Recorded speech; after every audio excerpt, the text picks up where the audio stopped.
Who were the first civilizations to inhabit our planet? Is everything we know about our origins true?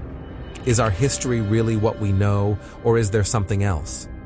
Our history is usually recorded by those who have held power and influence over the centuries.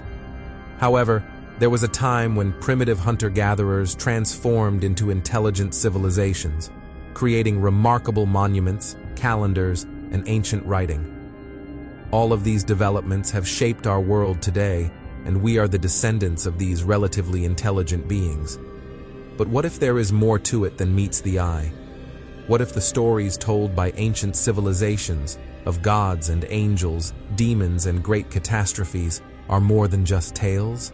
What if they contain a literal truth that is beyond our human understanding? If we examine the details closely, an alternate history of mankind emerges, one that challenges conventional wisdom and the history we have been taught. Unfortunately, this version has been deliberately suppressed, forgotten, or even dismissed. Welcome to a new episode of Talk of Jesus.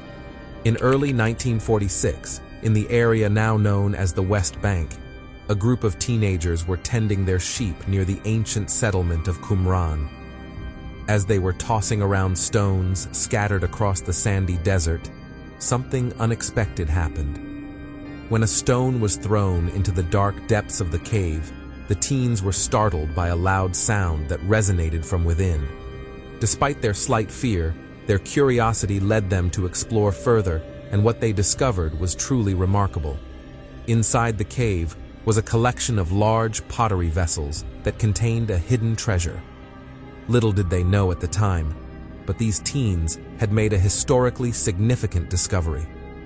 Within those pottery vessels were ancient scrolls that had been hidden for centuries. As time went on, more fragments of these scrolls were discovered in 10 other nearby caves, eventually yielding a total of about 900 manuscripts. These manuscripts later became known to the world as the Dead Sea Scrolls. Among these ancient texts, there were interesting parts of a mysterious non-canonical religious text, long forgotten by humanity. Today, we know this text as the Book of Enoch.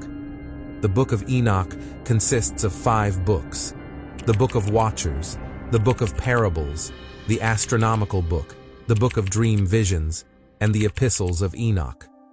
They contain about 100 chapters that tell the fascinating story of Enoch, the 7th patriarch in the book of Genesis.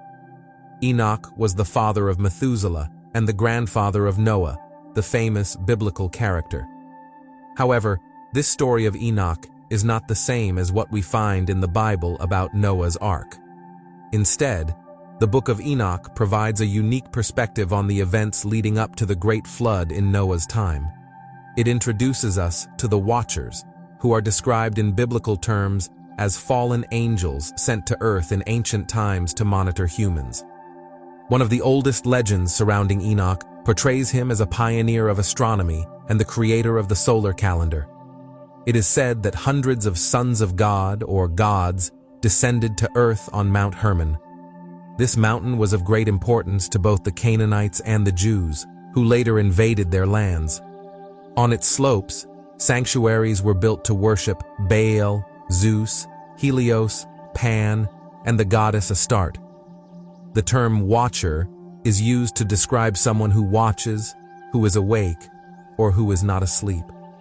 These names reflect the special relationship between the Watchers and mankind since ancient times.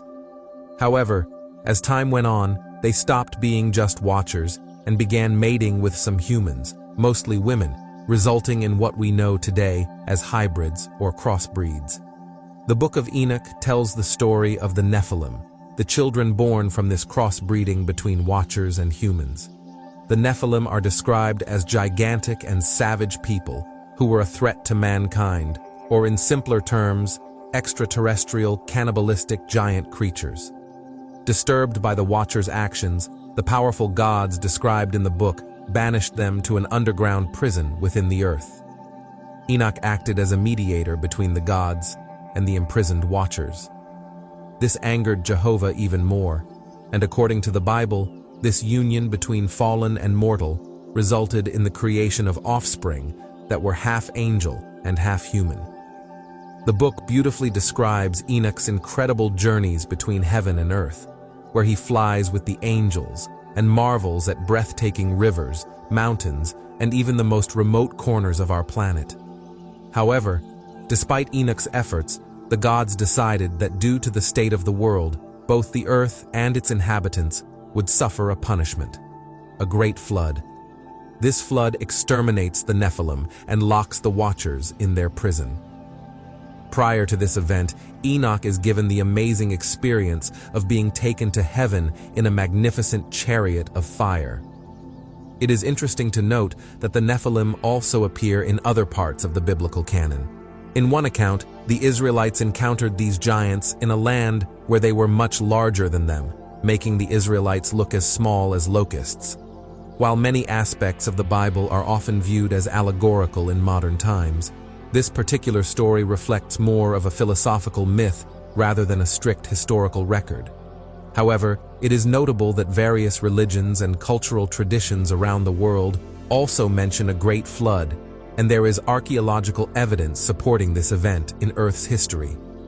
Now, when it comes to creatures like the Nephilim, opinions vary. Some consider them mere fantasy with no evidence, but what if there is more to it? What if there is a possibility that they actually existed? It is a really interesting thought.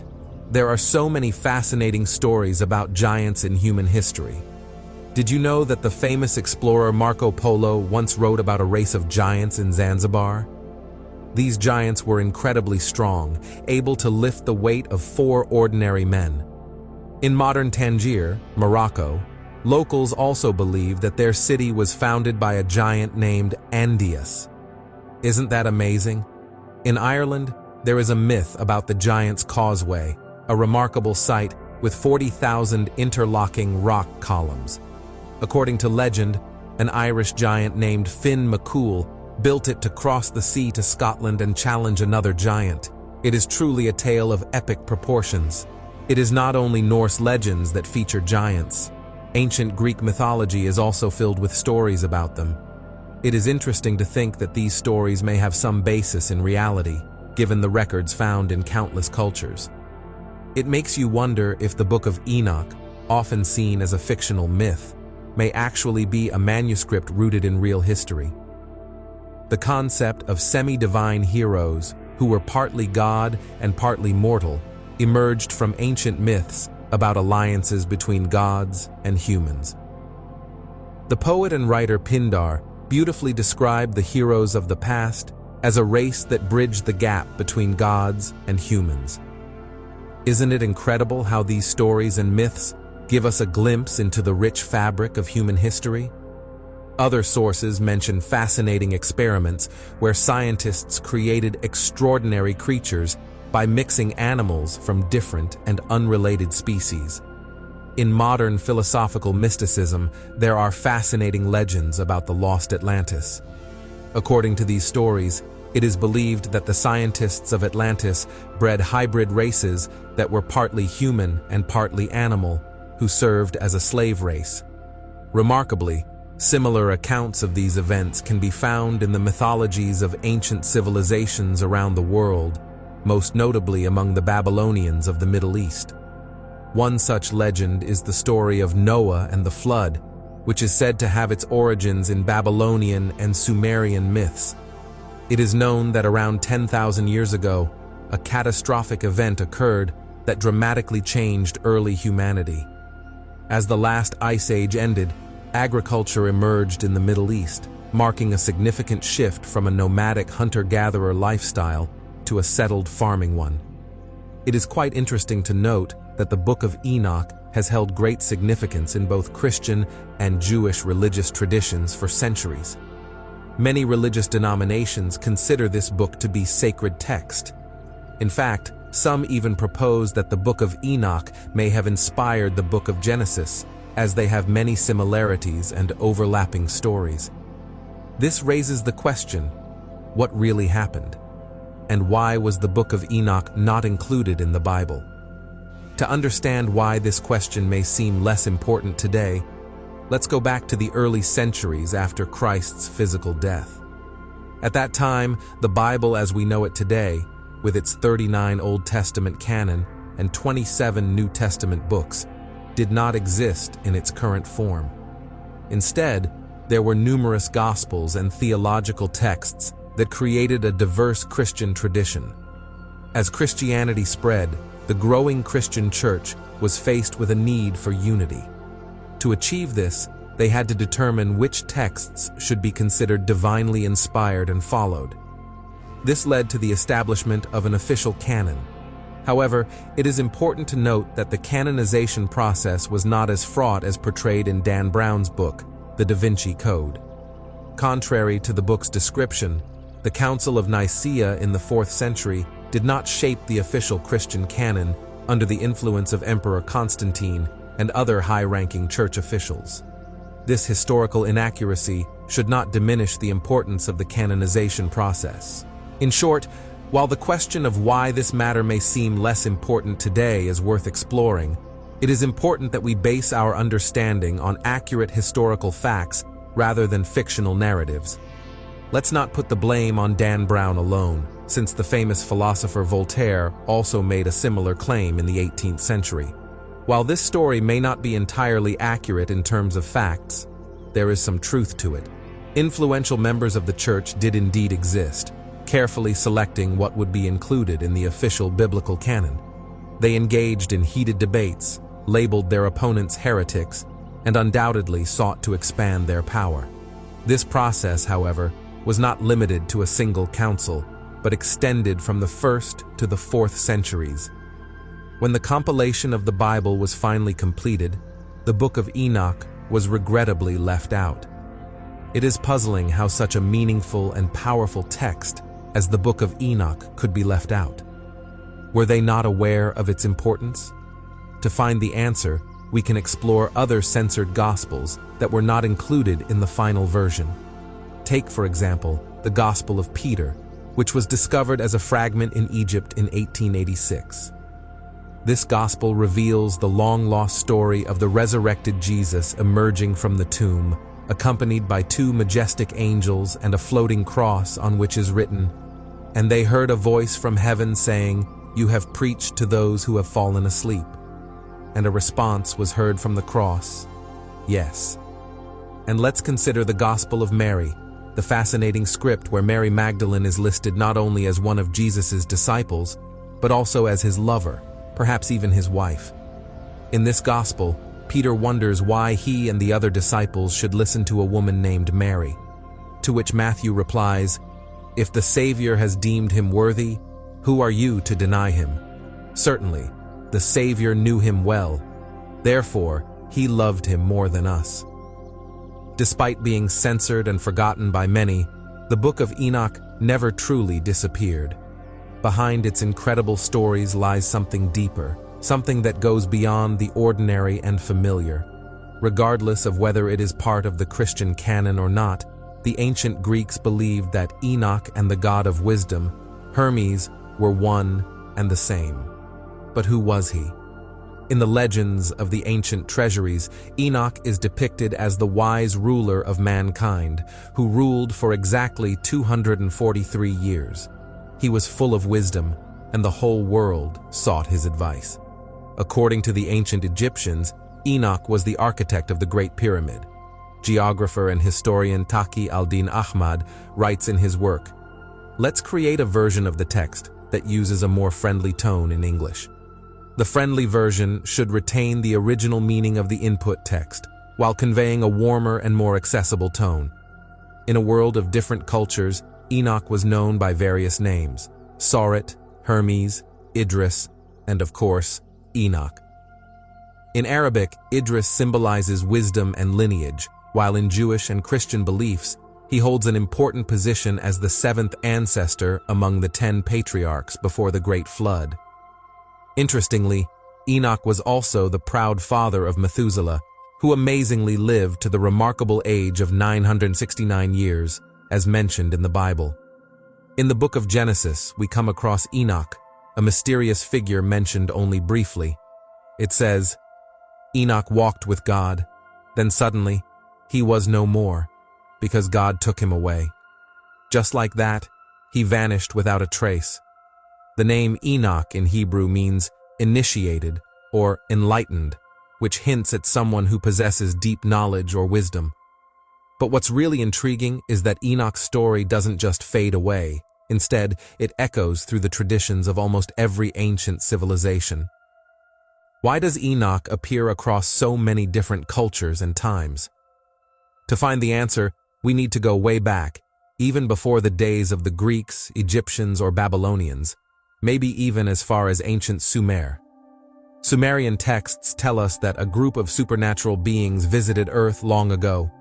These beings, called the Anunnaki, were described in ways that sound strikingly similar to the Watchers mentioned in the Book of Enoch. The name Anunnaki literally means those who came from the heavens, and the Sumerians saw them as gods. Some modern thinkers like Zecharia Sitchin and Erich von Daniken suggest that these beings might have been extraterrestrial visitors from another world.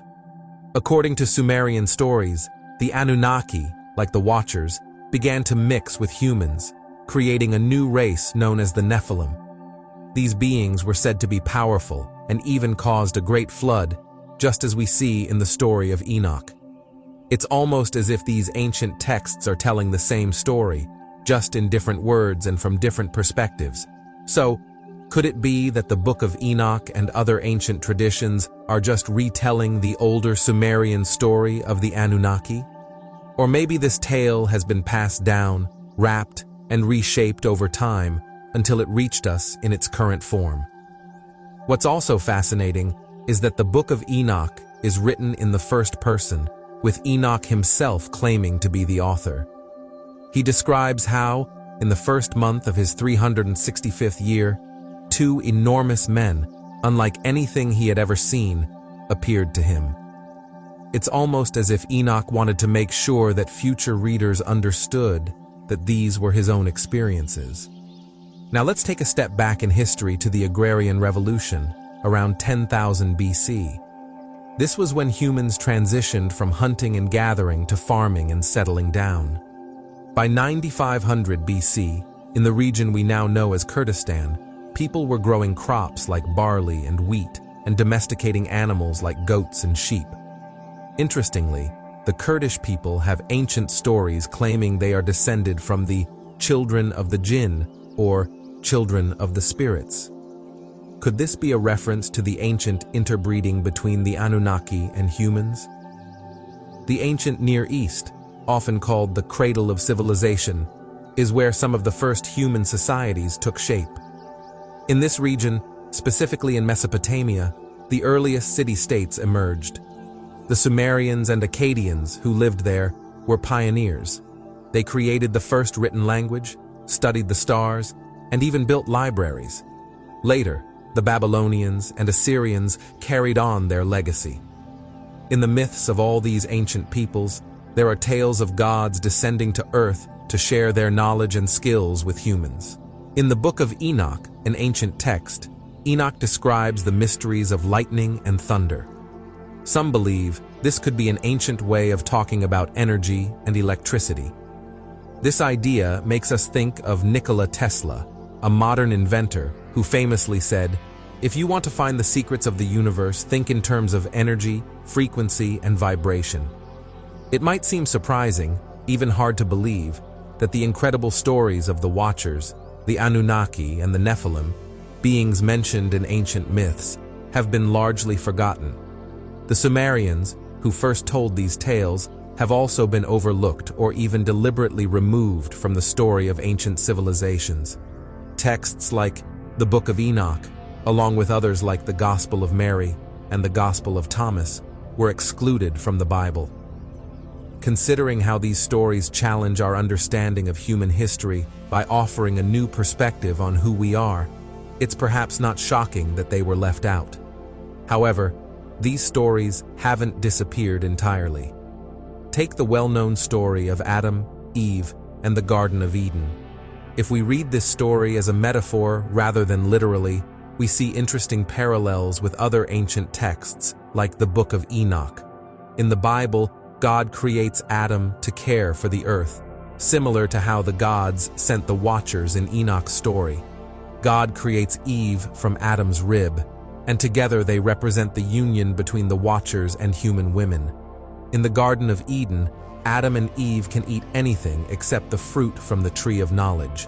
Of course, they eat the forbidden fruit, which could symbolize the advanced knowledge the Watchers gave to humanity, knowledge that people might not have been ready for. When Adam and Eve eat the fruit, they become aware of themselves and their nakedness, which might represent the awakening of a powerful energy within them, known as Kundalini in other traditions. This energy could be activated through certain experiences, including sexual acts. The story also mentions the tree of life, symbolizing the cycle of life, death, and rebirth, and the soul's journey through physical existence. By interpreting the story of Adam and Eve this way, we can see the connections between it, the Book of Enoch, and other ancient writings. Perhaps the authors of the Bible were retelling these older stories in a new way, preserving important parts of human history in a form that could be passed down through time.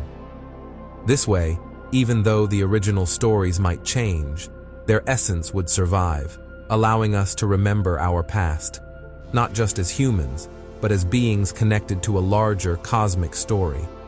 What is human history? Is it just what we read in official history books? Or is there something deeper, something more amazing that we've forgotten? Maybe the real answers have been right in front of us all along. Have you ever wondered why, in school, we learned so little about one of the world's first civilizations, the Sumerians? For example, did you know that the Sumerians invented a calendar based on the moon, the wheel, glass, and even the sailboat? They were also the first to use canals, create city maps, wear makeup and jewelry before the Egyptians, and they even brewed beer with over 500 different recipes. They spoke the first known language and, most importantly, left behind the earliest written records. This was an incredibly advanced civilization. So why don't we hear more about them?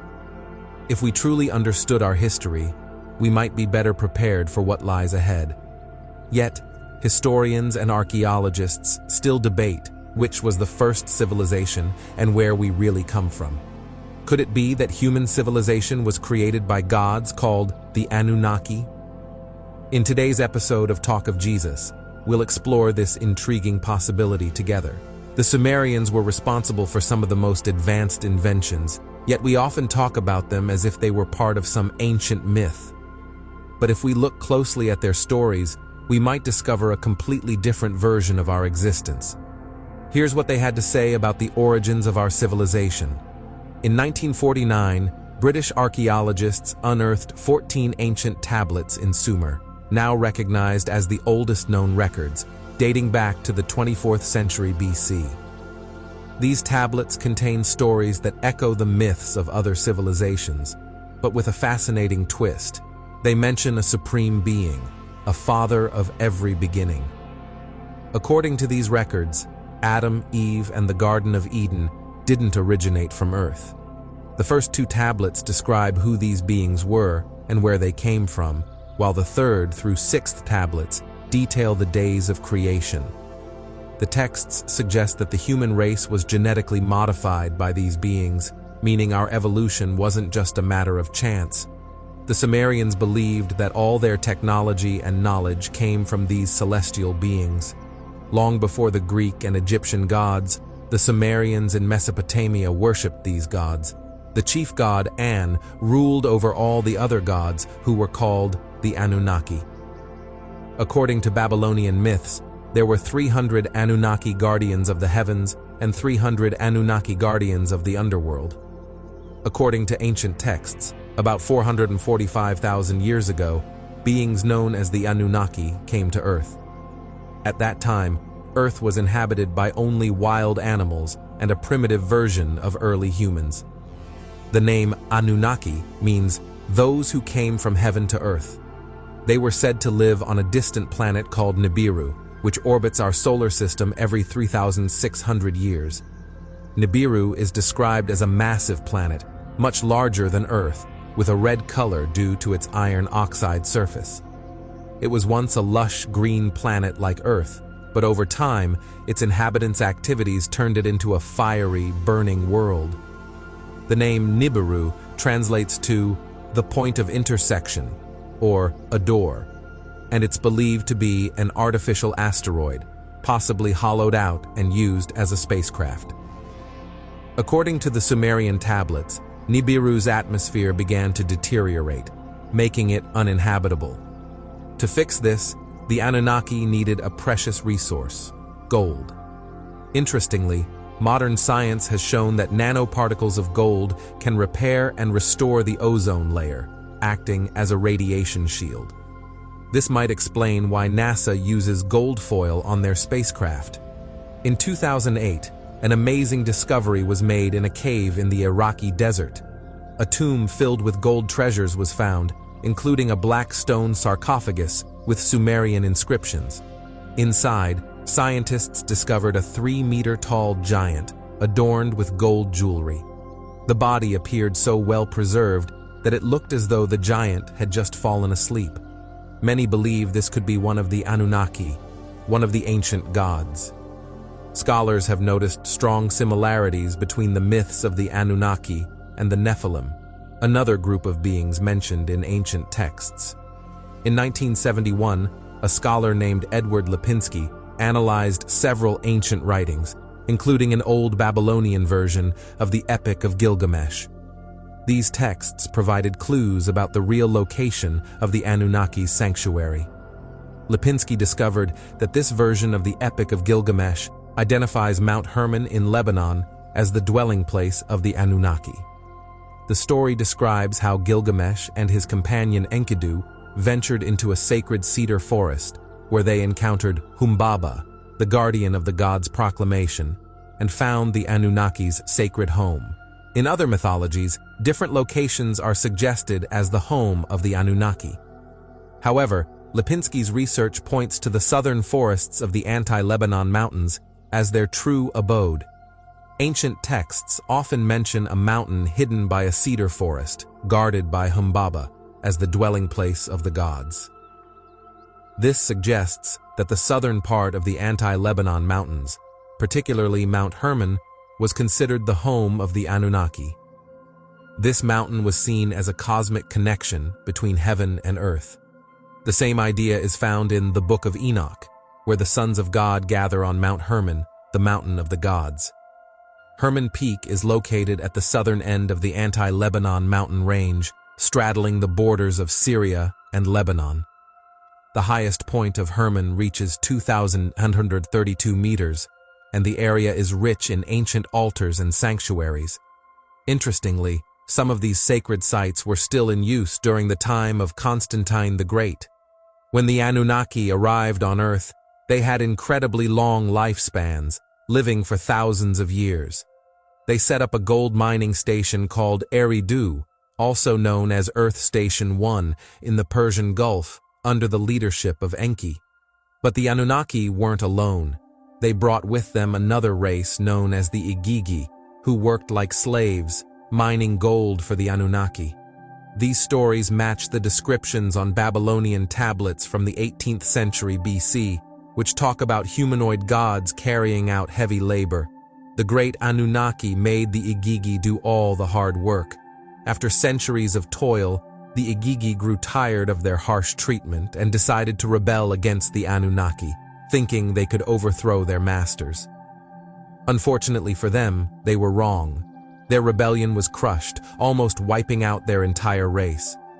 This left the Anunnaki without a workforce, so the leader of all, Anu, ordered his son Enki to create a new race of slaves. This new race needed to be smart enough to handle technology, but still obedient to the Anunnaki. After many experiments, they finally succeeded in creating a hybrid between early humans, known as Homo erectus, and the Anunnaki. This hybrid is what we now call Homo sapiens. The ancient tablets describe the first hybrid human as Adamu, which is similar to the Hebrew word Adam, meaning human. The Anunnaki put Homo sapiens to work in the mines of Mesopotamia. Interestingly, the Semitic word abad literally means working for someone or something. According to these ancient texts, the Anunnaki, who were much taller than Homo sapiens and lived for thousands of years, taught their human creations many social and technological skills. However, as Homo sapiens began to reproduce, overpopulation became a problem. Many of those who were forced out of their homes started telling stories about the Garden of Eden, believing they had been cast out of a paradise on Earth. As time went on, human civilization became increasingly intelligent, and some of the Anunnaki began to interact directly with humans. These interactions led to the birth of the Nephilim. According to the Bible, the Nephilim were the fallen ones, the offspring of the union between the sons of God and human daughters. One of the most well-known ancient texts describing the Nephilim is the Book of Enoch, which is believed to have been written by Enoch, the father of Methuselah and great-grandfather of Noah. Although the Book of Enoch is now considered an apocryphal text and is not accepted by most Christian churches, it was once highly regarded. Early church fathers like Athenagoras, Clement of Alexandria, Irenaeus, and Tertullian referenced parts of this book. Fragments of it were found among the Dead Sea Scrolls, and it is believed that the New Testament contains many references to it. The ancient tablets tell us that all of this enraged Enlil, the leader of the Anunnaki and the brother of Enki. Enlil was determined to prevent anyone from gaining the power to challenge the rule of Nibiru, but this was beyond his control. Human civilization had grown so much that it triggered natural disasters to restore balance. Around 3600 BC, during one of Nibiru's orbits, a catastrophic event occurred, causing devastation on both the sun and earth. In the Colburn Bible, a collection of ancient texts kept hidden for centuries, Nibiru is referred to as the Destroyer. The descriptions in the Colburn Bible are more scientific than mythical. For instance, it attributes the global flood to a comet strike. According to the text, only the wise remember the days of the Destroyer, knowing it will return one day.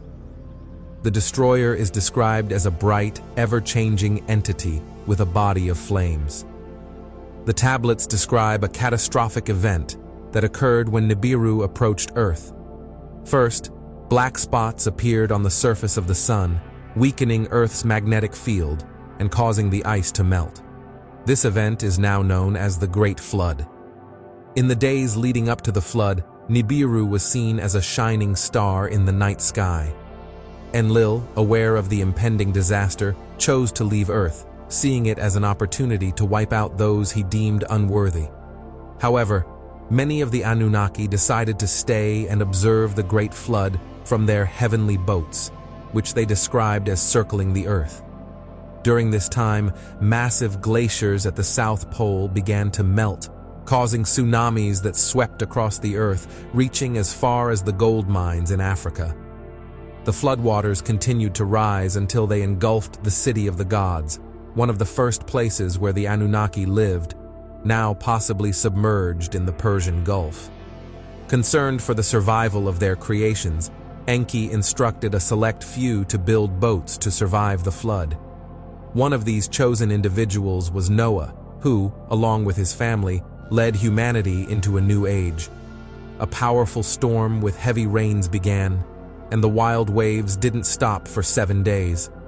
The rains continued for another 40 days and nights, flooding the entire planet. The story of the Great Flood is found in almost every ancient civilization on Earth. After the flood, the ancient tablets describe how the Anunnaki built their structures in perfect alignment with the stars. When the Anunnaki eventually left Earth, they left behind a legacy scattered across the globe, in Mesopotamia, India, and South America, as their final gift to humanity. According to Zecharia Sitchin, the Sumerian civilization, which emerged about 6,000 years ago, was a result of the Anunnaki's last push to advance humanity. The Sumerians were known for their remarkable intelligence, culture, and sophistication, as if their civilization appeared out of nowhere. But was it really out of nowhere? The Anunnaki had taught the Sumerians their way of life and created royal dynasties. The kings, chosen by the Anunnaki, were their messengers on Earth, tasked with ruling the people. These royal bloodlines were said to be enhanced with Anunnaki genes and trained in medicine, mathematics, astronomy, and technological development. This theory, of course, is met with skepticism by the scientific community. Sitchin's theory is supported by several ancient manuscripts and discoveries. The Babylonian epic of creation, known as the Enuma Elish, describes how our solar system was formed. According to this epic, Earth didn't exist when a wandering planet called Nibiru was captured by the sun's gravitational field. Nibiru then collided with a planet called Tiamat, which once existed between Mars and Jupiter. There are also intriguing artifacts believed to be of extraterrestrial origin, such as the Baghdad batteries and the Saqqara bird. Sitchin suggests that these artifacts are evidence of a very ancient and advanced civilization. Another piece of evidence is the discovery of gold processing by the Anunnaki, found by Flinders Petrie in 1889 on Mount Hari. Recent archaeological digs in the ancient city of Nineveh, in what is now Iraq, have uncovered 400 clay tablets from the Ashurbanipal library. These tablets give us fascinating insights into the activities of the Anunnaki, mythical figures from ancient Mesopotamian lore. According to the tablets, the Anunnaki had genetic labs located in Central and East Africa, and these labs were active a long time ago. The tablets even suggest that the Anunnaki were involved in early human development. What's remarkable is that these tablets seem to match up with modern scientific ideas about the origins of early humans. Additionally, they've found ancient gold mines in these regions, which are over 100,000 years old. One particularly intriguing tablet even shows a detailed map of our solar system, looking very much like how we understand it today. This is puzzling because this tablet dates back 5,000 years before humanity had any telescopes, tools that let us see far into space. The first telescope, invented by Hans Lippershey in 1608, could only magnify objects 3 times.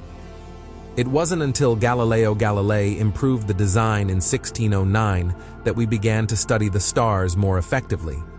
So how did the ancient Anunnaki have such detailed knowledge of the solar system without any of these modern tools? According to legend, the Anunnaki shared their knowledge with the Sumerians and set up monarchies with kings who were believed to be their earthly representatives. Some even suggest that these kings were genetically manipulated by the Anunnaki, and that this bloodline has controlled humanity through the ages. There are also theories that when the planet Nibiru, a mythical planet associated with the Anunnaki, comes near Earth again, the Anunnaki might return to reclaim their influence. This theory helps explain why the history of the Sumerian civilization is surrounded by so many secrets. European folklore is full of stories about giants who built massive stone structures and fought epic battles.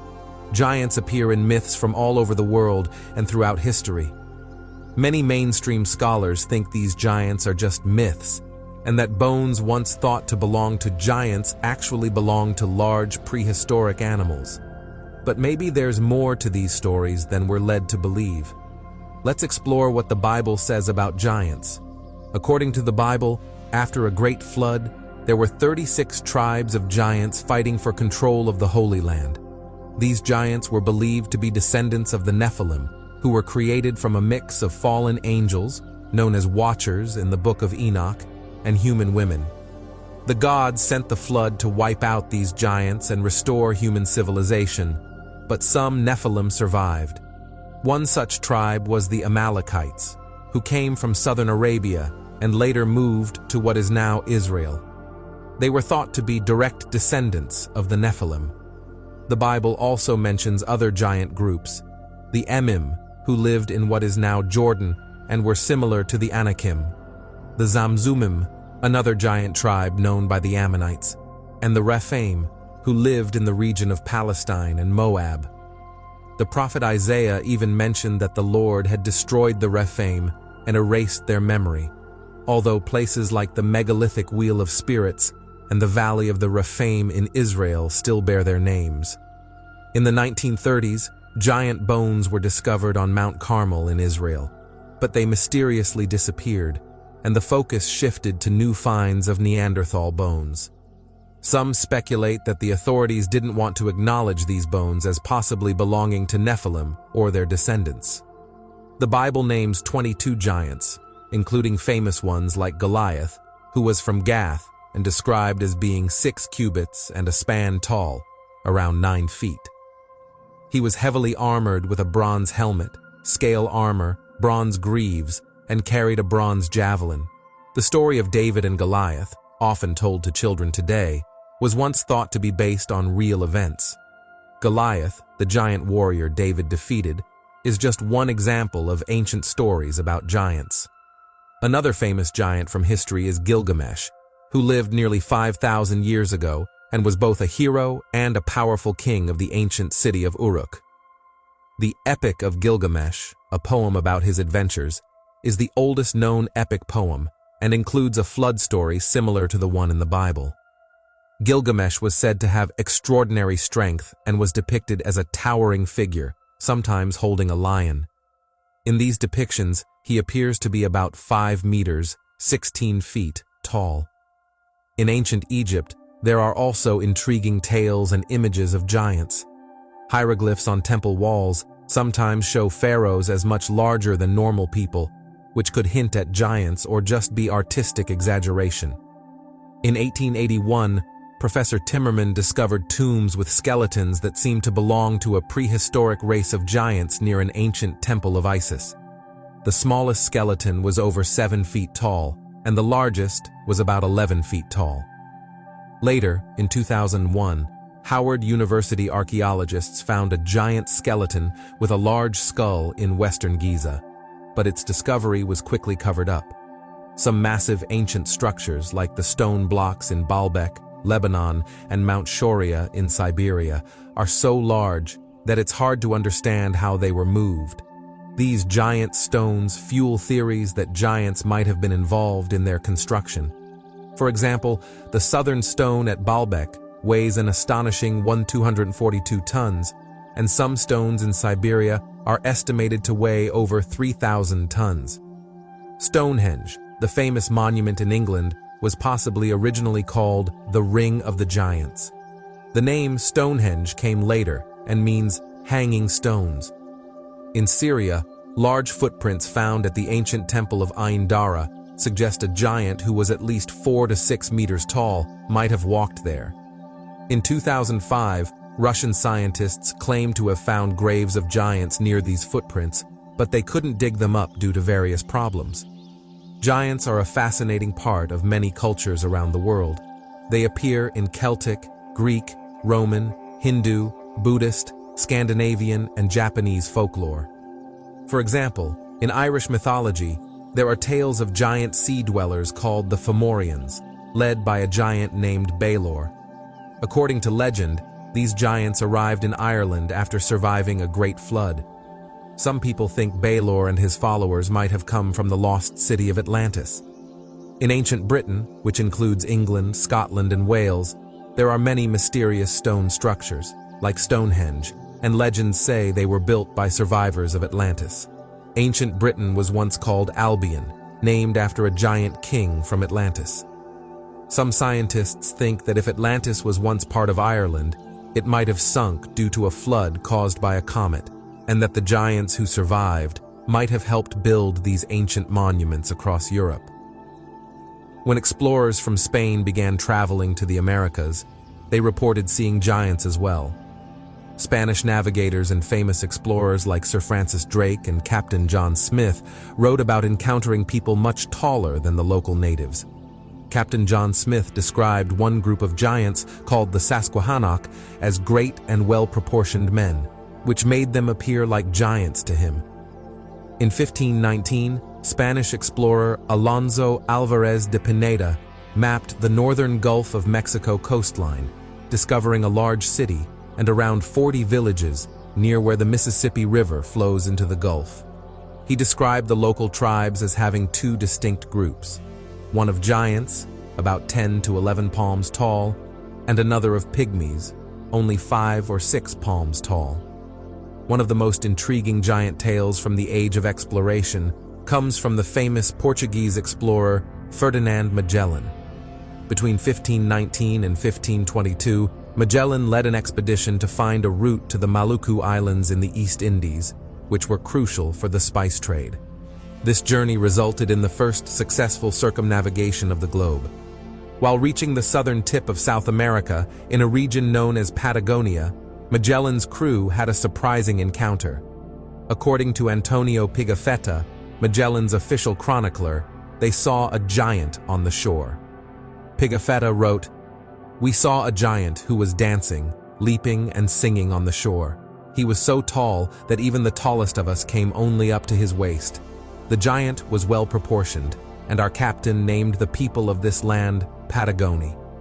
Pigafetta was the official recorder for Magellan's voyage, responsible for documenting all events with accuracy.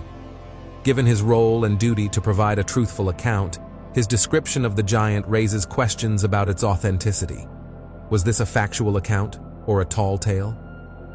The credibility of such stories depends on whether we trust Pigafetta's detailed observations as genuine records of their extraordinary encounter. In 1539, explorer Hernando de Soto traveled through what is now the southeastern United States.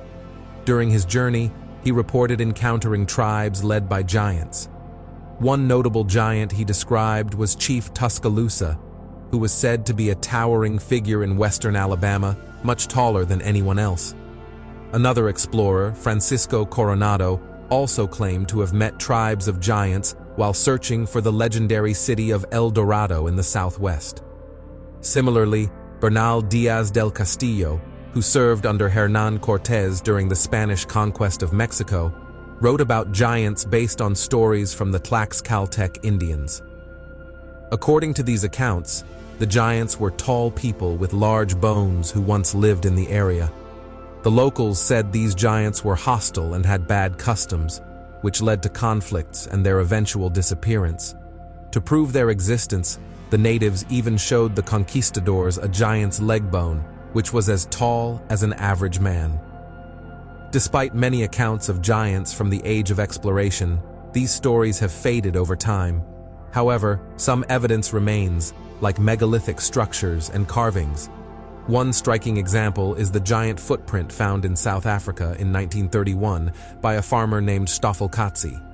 The footprint is about 4 feet long, suggesting the creature that made it could have been 24 to 27 feet tall.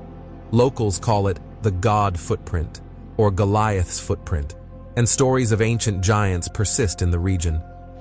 Some people think the footprint might have formed naturally, but Professor Peter Wagner of the University of Port Elizabeth suggests it's more likely that it was made by extraterrestrial beings than by natural erosion.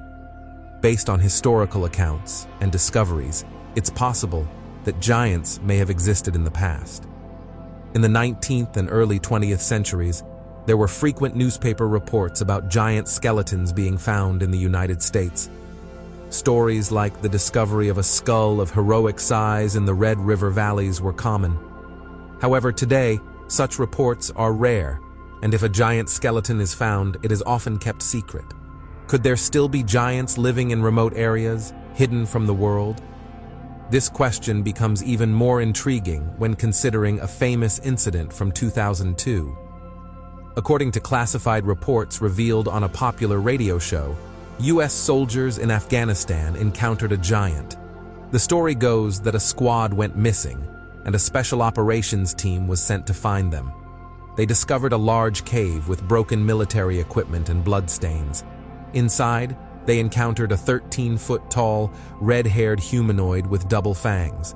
The giant attacked the soldiers, killing one with a spear before being shot and killed by the team. The soldiers then found human bones in the cave, leading them to believe the giant was a cannibal. The giant's body was taken to a secret location in the U.S. for examination. It was estimated to weigh about 500 kilograms and was dressed in animal skins.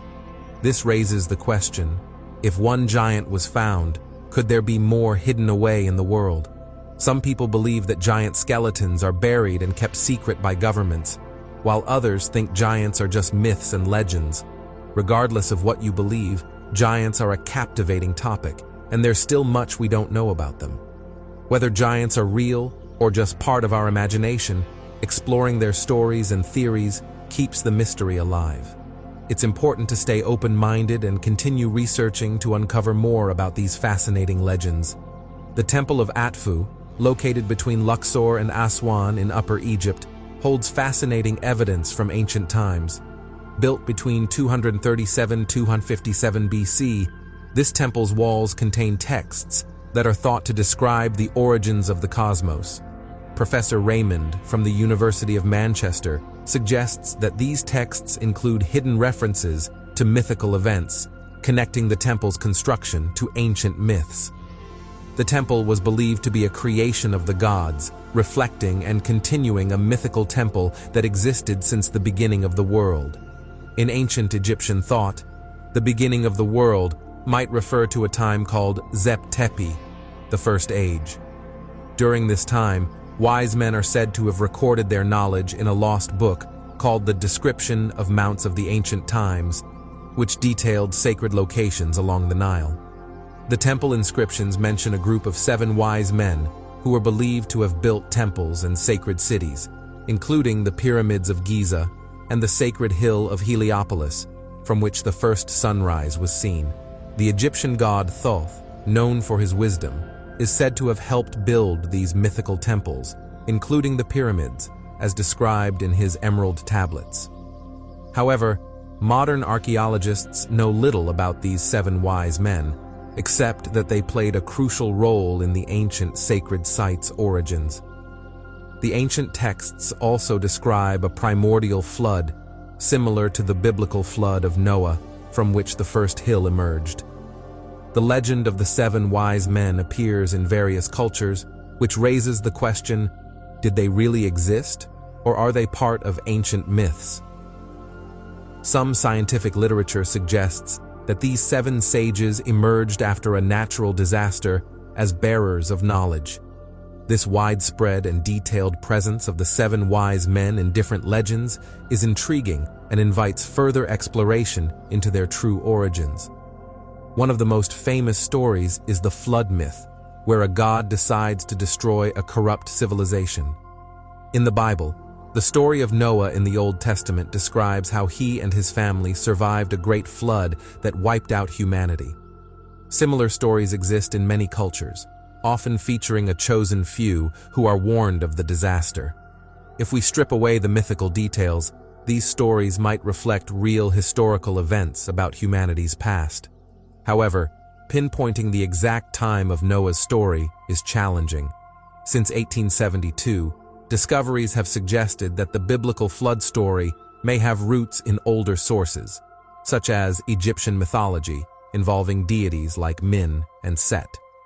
In 1849, British archaeologist Sir Austin Laird and his assistant Harmust Rassan unearthed significant finds at Huyun. They discovered around 25,000 clay tablets with cuneiform inscriptions, including spiritual and scientific works on philosophy, astronomy, and mathematics. Among these was the Epic of Gilgamesh, a legendary poem about a Sumerian hero who was part god and part man and claimed immortality. One of the tablets found read, "Gilgamesh, who sold the wellspring, the foundations of the land, who knew the world's ways, was wise in all things." The Epic of Gilgamesh, written on 12 clay tablets, is much older than the Bible and contains flood stories similar to the biblical account. Unfortunately, the tablets were poorly handled during transport to Britain, causing damage that made some of the text unreadable. It was only thanks to George Smith, a young employee at the British Museum, that the importance of these ancient legends was fully recognized. At the time of the discovery, few scholars knew that Babylonian Assyrian literature was as significant as the works of later writers. Young George Smith was exploring a part of the Epic of Gilgamesh, where Gilgamesh and his friend Enkidu defeat the fearsome bull Humbaba in the cedar forest, located in present-day Lebanon. After this victory, the goddess Ishtar saw Gilgamesh in his triumphant robes and fell in love with him. However, Gilgamesh rejected her and insulted her, calling her a prostitute because of her many past lovers. Angry and humiliated, Ishtar went to the great goddess and demanded that Gilgamesh be punished. In response, Anu, the great goddess's father, sent a bull from heaven that was so powerful that even 100 warriors couldn't control it. Yet Gilgamesh, with Enkidu's help, managed to defeat the bull. Ishtar, watching from heaven, cursed Gilgamesh and Enkidu. That night, Enkidu dreamt that the gods had condemned him to die because he had helped Gilgamesh. The very next day, Enkidu fell ill and died from a mysterious disease. Devastated by the loss of his friend and terrified of his own mortality, Gilgamesh decided to seek out Utnapishtim, a distant relative who was granted immortality by the gods. Just as Gilgamesh's quest for answers was about to be revealed, Smith discovered that this was only part of the story. The complete tale, including the adventures of Utnapishtim, was still hidden in the clay tablets located in the Palace of Nineveh. George Smith was thrilled to have discovered part of the Epic of Gilgamesh that included a story about the Great Flood. However, he was frustrated because he wanted to continue his research at Nineveh to find more missing pieces of the story, but funding was a major obstacle. As a lowly employee, securing money for such an expensive expedition was challenging, especially for research that might contradict the Bible. Fortunately, a London benefactor invested about 1,000 guineas, around 40,000 euros, in Smith's work. The London Daily Telegraph also showed interest in his findings, which allowed him to proceed. On December 3, 1872, Smith presented his discovery to the London Society of Biblical Archaeology. Despite some skepticism and criticism, Smith's enthusiasm remained undeterred. By early 1873, Smith and his team set out for Nineveh. Upon arriving and starting the excavation, Smith's determination paid off. Amidst a large pile of rubble, he found 384 clay tablets, including the missing parts of the Utnapishtim story. These tablets revealed that long before the biblical flood, there was a city called Shuruppak on the Euphrates River. When the gods decided to flood the land, the god Ea warned Utnapishtim of the disaster. Utnapishtim abandoned his wealth, built a boat, and took seeds with him to survive the flood. This discovery echoed the biblical story of Noah, but with more details and information. In the story, Gilgamesh eventually finds Utnapishtim and asks how he can achieve immortality. Utnapishtim tells Gilgamesh about a magical flower that can grant eternal life. Gilgamesh and Utnapishtim then set out to find this flower, which is located at the bottom of the sea. The legend even describes a submarine-like vessel used for the journey. They eventually find the plant, which is said to restore youth. In 1876, after 3 years of hard work, George Smith returned to England, where he published his innovative theory regarding the Bible. Noah and Utnapishtim are, in reality, the same man who was struck by that same natural disaster. Sadly, George died when he was only 36 and couldn't witness the triumph of the geological confirmation of his theory by Sir Charles Leonard Woolley. In August 1998, after many years of research, Dr. William Ryan of Lamont Doherty Earth Observatory, using 20th century technology, once again confirmed Charles Woolley's results. According to them, after the warming of the northern hemisphere, the water from the melting glaciers had raised to the level of the ocean to such an extent that the former land strip between Europe and Asia Minor had broken off at the Bosphorus. According to Dr. Ryan's theory, the Black Sea did not yet exist, but around its deepest point, there was a freshwater lake whose shores were inhabited by people. Around 8,900 BC, the Mediterranean Sea must have overflowed the former lake, which today can still be found at the bottom of the Black Sea, with a force 200 times greater than that of Niagara Falls. For 2 years, about 16 cubic kilometers of seawater kept flowing into the Black Sea every day, causing the sea level to rise about 15 centimeters a day. In that flood-like disaster, the lake expanded by 2 kilometers in one day. Dr. Ryan concludes that out of this hell could have arisen the biblical flood. Also, on September 28, 1999, the discoverer of the Titanic, James Ballard, stated that he only wanted to penetrate to a depth of 140 meters to find on the seabed some well-preserved ships from biblical times. In the summer of 2000, the explorer did indeed succeed in discovering the remains of ancient buildings in the vicinity of the northern Turkish town of Sinop. There, once lived people who must have left their dwellings fleeing for their lives. Interestingly, with all these facts, we'd better consider that neither the Old Testament nor the Quran informs us about a natural disaster, but about a punishment controlled by the gods. Furthermore, the texts are talking about a worldwide flood and not just localized to a particular area. Maybe the real cause of the worldwide catastrophe actually came from heaven. Moreover, there are more than 300 flood legends in the world, which always refer to the Great Deluge as well as the Chosen One appointed by the gods and to the building of a corresponding ark. The inscriptions on the walls of the Temple of Ephesus tell us that the 7 wise men came from a small island that was destroyed by the Great Flood. Besides, all the inscriptions at Ephesus say that they came from an island, the homeland of the first people, and that the island was destroyed by a flood.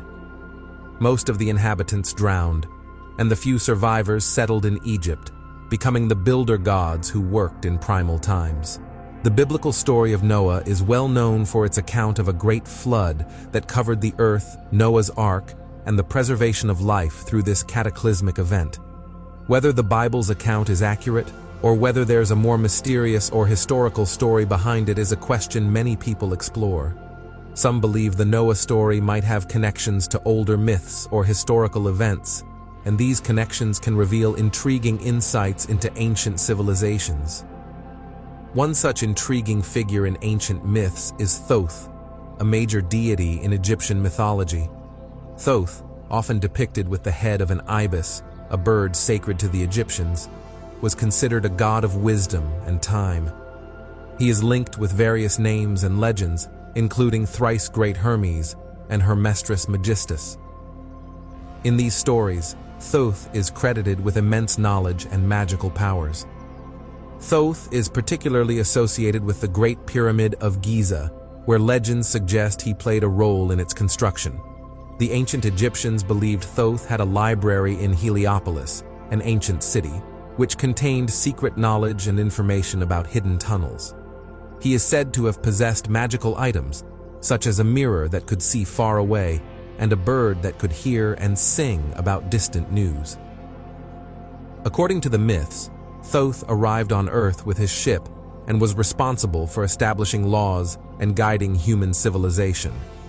He was also known for teaching writing, speech, and various skills essential for daily life and temple maintenance.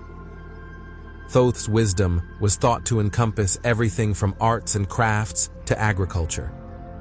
The story of Thoth and Enoch touches on fascinating themes about ancient knowledge and divine beings.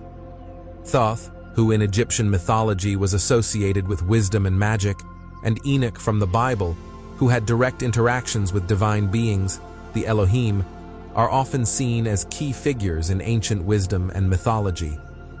Thoth and Enoch are sometimes thought to be linked, suggesting that both were real entities from ancient times who brought significant knowledge, culture, and science to humanity.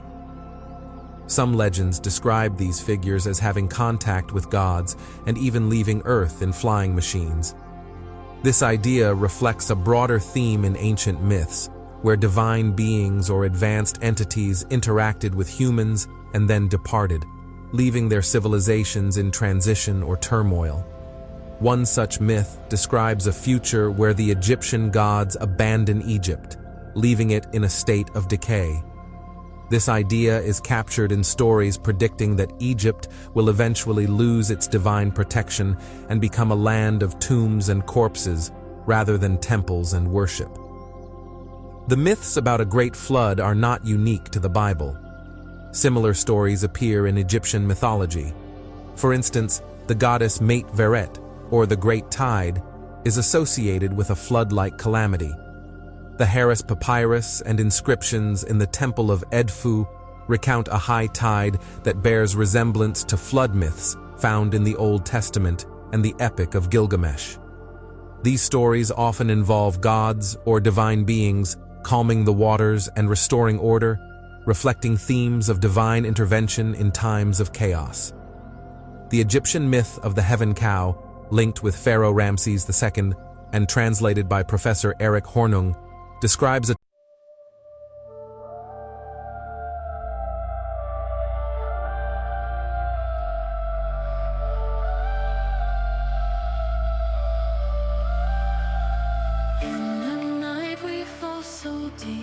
whispers fade into the street, lonely echoes we repeat, lost in shadows where we meet.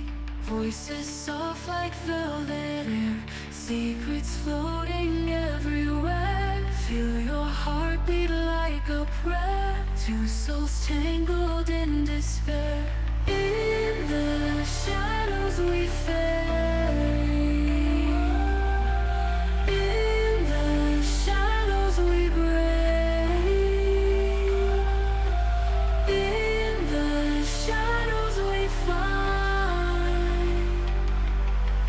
Pieces of a shattered mind that search but never see. You and I eternally dancing in this revelry, chained to our own memory. Lights are dim, the world is hushed. Every touch a gentle rush. Darkness rocks us in its clutch. In this dream we both are.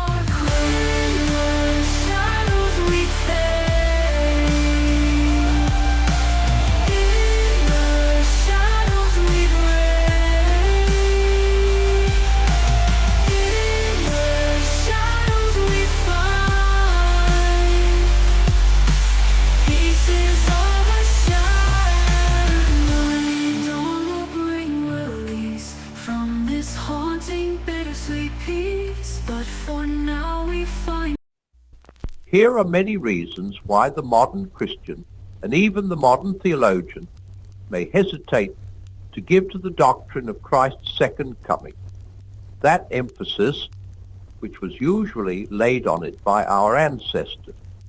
Yet it seems to me impossible to retain in any recognizable form our belief in the divinity of Christ and the truth of the Christian revelation while abandoning or even persistently neglecting the promised and threatened return.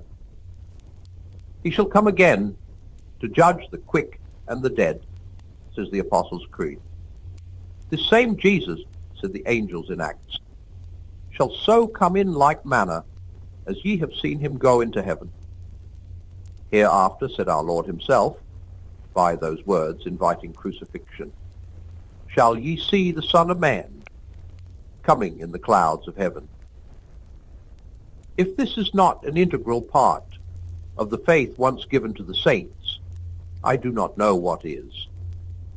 In the following pages, I shall endeavor to deal with some of the thoughts that made it to our modern time when gods and humans lived in harmony.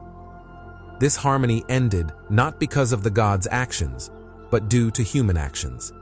It reflects a shift from a time of divine oversight to a period where humans faced challenges and the gods' direct influence waned.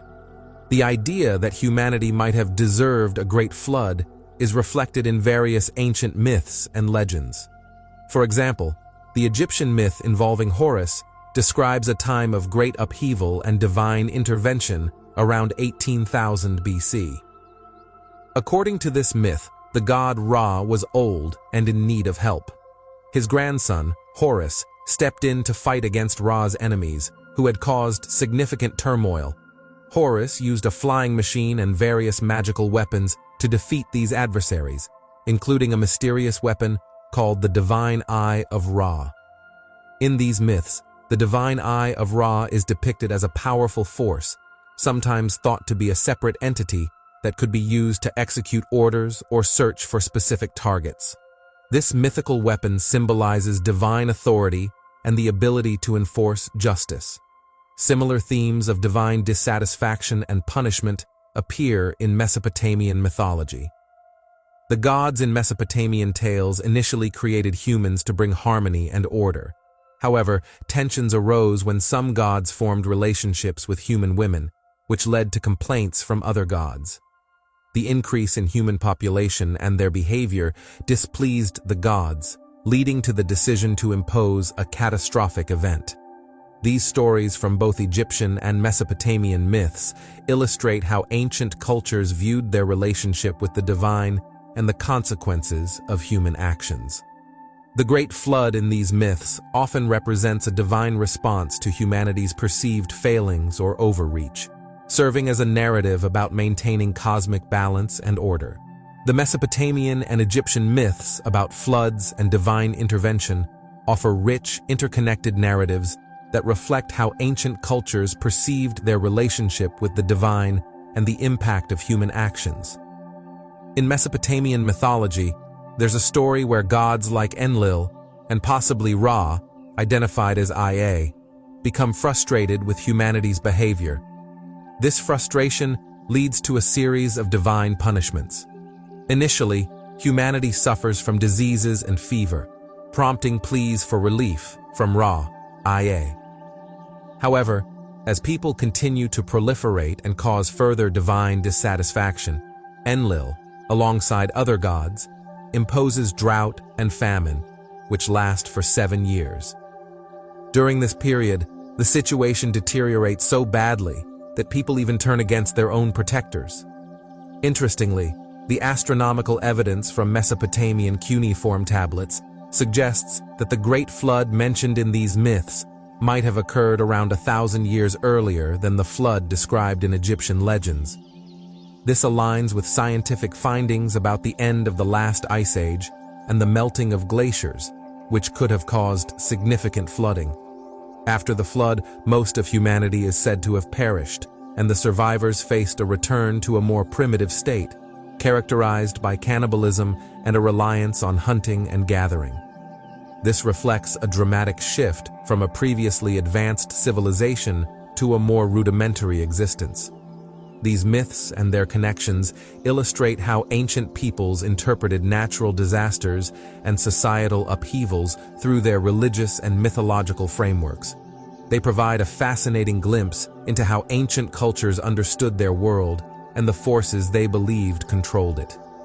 The experiment from ancient Egypt, where Pharaoh Psamtik I isolated 2 children to study language development, is fascinating.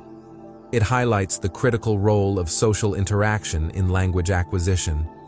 The children, isolated from human speech, only learned to say bekos, meaning bread, imitating the sounds they heard from sheep. This experiment led to the hypothesis that the primary language of humanity might have been Phrygian, though it seems the children primarily mimicked animal sounds. Diodorus of Sicily's account adds another layer of intrigue by linking the removal of cannibalism with divine intervention. According to this account, gods helped humanity transition from a primitive state to a more civilized one, often bringing new knowledge and cultural practices after significant disasters like floods. These gods, or divine figures, sometimes known as the 7 sages, are said to appear across various cultures, bringing wisdom and teaching new ways of life. In Egyptian mythology, these sages include Osiris, the first of 7, with others named after fish, suggesting a connection to ancient African cultures like the Dogon. The concept of these sages is not limited to Egypt. Similar figures appear in Mesoamerican, Hindu, and Babylonian cultures, often emerging after catastrophic events and leading the way in rebuilding civilizations. In Hindu tradition, they are known as rishis, while in Babylonian mythology, they are referred to as the Great Ones. The Sumerians called them Upgap, meaning masters who show the way. The Egyptian model you mentioned is indeed intriguing. The so-called Egyptian drone, a small wooden artifact from the 3rd century BC discovered in the Sahara, has fascinated researchers and enthusiasts alike. The inscription Padi Iman, which translates roughly to a gift from the sages, adds to its mystery. Some speculate that this model might represent an ancient understanding of flight or advanced technology, though interpretations vary widely. The notion of these artifacts as potential evidence of ancient UFOs or advanced technology often arises in discussions about ancient texts and symbols. For instance, in the Egyptian Book of the Dead, the description of the supreme god Ra in an egg or heavenly shell evokes imagery of celestial or otherworldly objects. This could be interpreted in modern terms as a reference to flying crafts or advanced vehicles, though traditionally, such descriptions are understood in religious or symbolic contexts. The term Sahem in ancient Egyptian texts, described as a symbol of power and a tool for observing stars, adds another layer to these interpretations. Some Egyptologists view Sahem as an ordinary scepter, while others, inspired by theories like those of Erich von Daniken, suggest it could symbolize advanced technology or divine power. Von Daniken's work, including The Last Judgment Began Long Ago, explores the idea that ancient civilizations might have been visited by extraterrestrial beings, and he draws parallels between ancient myths and modern scientific advancements. Von Daniken's comparison to modern genetic manipulation and agricultural innovations illustrates his argument that humanity's advancements might reflect a long history of genetic and technological experimentation, possibly influenced by outside forces. While this idea remains controversial and speculative, it raises interesting questions about the intersection of ancient myths, technology, and the possible existence of advanced civilizations in our past. The concept of hybrid creatures and ancient gods creating humanity is a recurring theme across many ancient mythologies. These myths often feature divine beings who, after creating hybrids or engaging in dramatic events, are remembered in the form of legends and myths.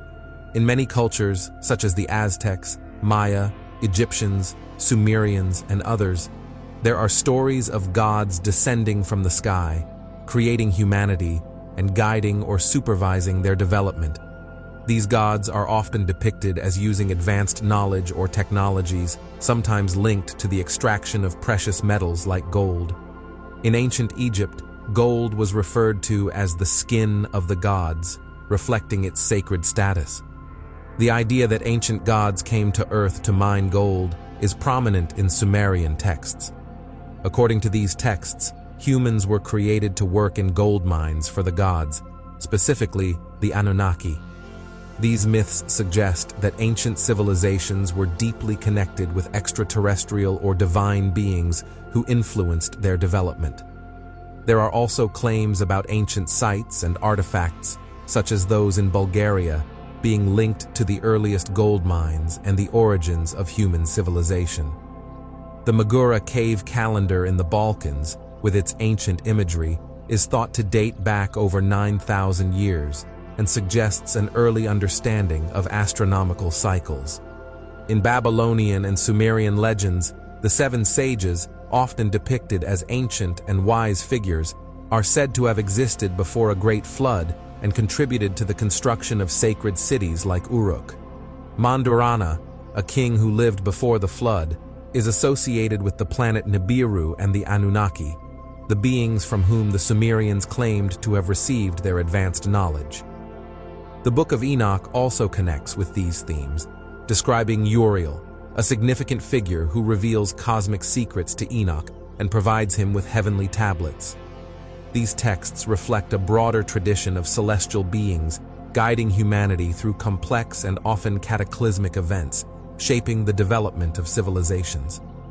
The concept of the seven sages surviving a great cataclysm and guiding the rebirth of civilization is a compelling narrative that appears across various ancient myths and texts.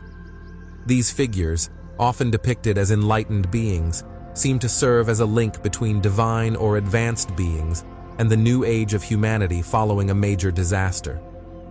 In Egyptian mythology, particularly as recorded in the inscriptions at Edfu, these sages are said to have come from a small island and fled to Egypt after a catastrophic flood that wiped out most of their people.